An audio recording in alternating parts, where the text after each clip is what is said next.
Have you ever felt like your computer and smart devices are listening to you?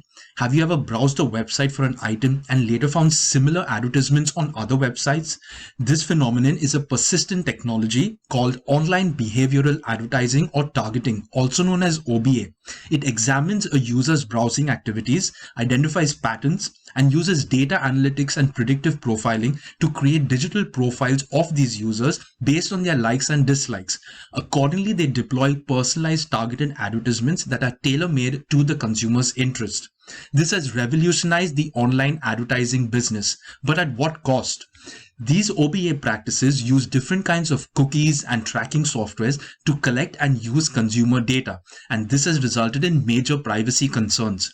Consumers are unaware about what kind of data is being collected and how is it being used. There is negligence in privacy and data leaks. Tracking softwares are being deployed without the consumer's knowledge. Data brokers who offer no value to this service operate in secrecy and sell personally identifiable information. Companies know so much about consumers, yet consumers know very little about what's happening with their data. Another major concern is malvertising, the use of online advertising to deploy malware. This results in serious cybercrimes like identity theft, fraud, etc.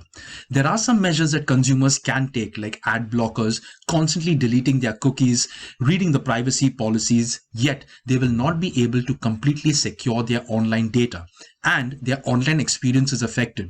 While there have been some attempts by regulators like the Federal Trade Commission in the US, the European Data Protection Authorities to regulate OBA practices, they have failed to attend to the major legal and ethical issues.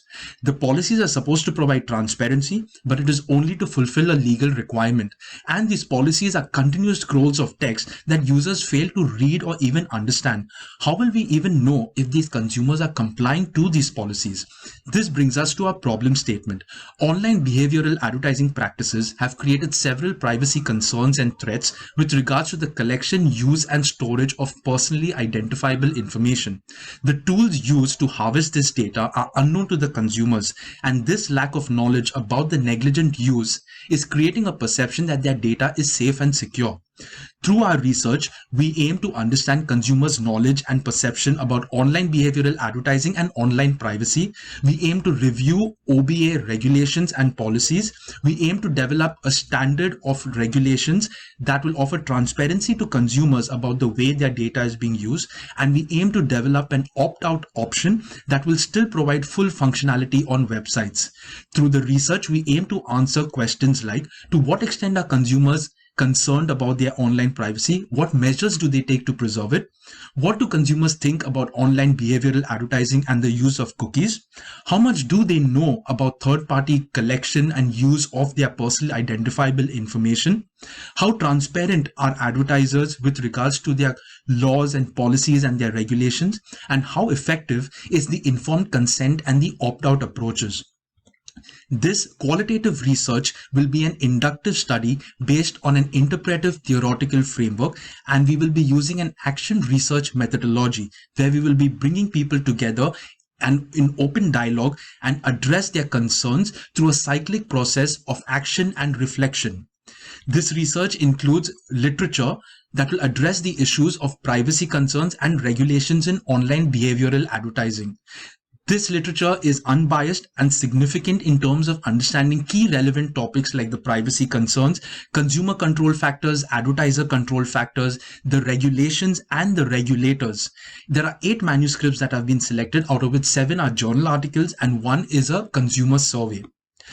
We will be collecting data through consumer surveys and focus groups using a non-probability voluntary sampling method with a mixed exploratory approach. We will also be reviewing legal case studies about OBA practices. We will be reviewing the privacy policies of major advertisers, and we will also be reviewing regulations that have been laid out by Federal Trade Commission and the European Data Protection Authorities. Finally, we will be critically analyzing OBA through ethical theories like rule deontology and rule utilitarianism. I hope you enjoyed this presentation as much as I enjoyed working on it. This is Sheldon Pereira. Thank you for your time and have a nice day.